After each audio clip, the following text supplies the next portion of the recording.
The first step in our primary bedroom makeover part 2, hidden doors 5 through 8. Last time I went into 1 through 4 using IKEA to create the hidden storage, and now I'm going to show you how I designed the last 4 doors. I had never built my own cabinet doors before, so I started with those to make sure I could do it before I built the frames. If you've gotten the impression that you need a table saw to do projects like this, I do not have one. I used my mini circular saw and router for this whole thing. I used MDF instead of plywood because even though it's really messy, it's easier to work with. Doors 5 and 6 are going in front of the already existing built-ins. I didn't want to tear those down and just build something else behind it because it's really useful storage. But that meant the frame had to be extremely shallow, so I used 1x4s. Since MDF really absorbs moisture, I had to use a special glue meant for porous surfaces. And I used a sealant meant for MDF underneath the layers of paint. I used all-in-one paint in the color putty, and I followed every layer with a dry foam roller to get rid of brush strokes. I used plexiglass, but might eventually swap it out for real glass just because I feel like it elevates it, but it works great for now. Hinges make my head hurt. I played around with a bunch of them and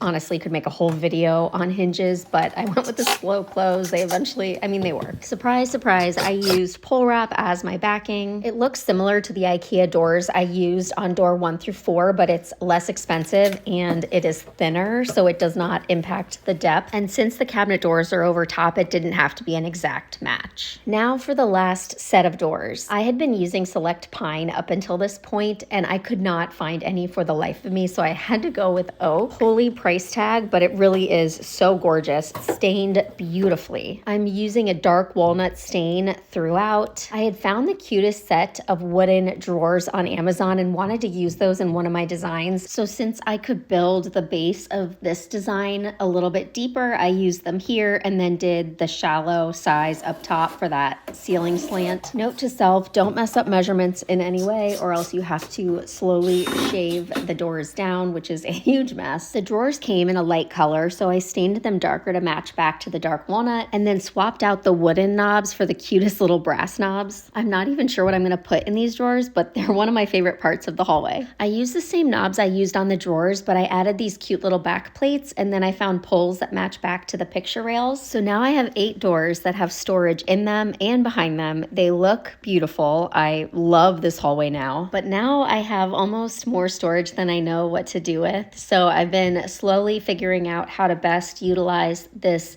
space. I still have a few things that I'm working through, but as soon as I have it figured out, I will create a video to show you exactly what I've done.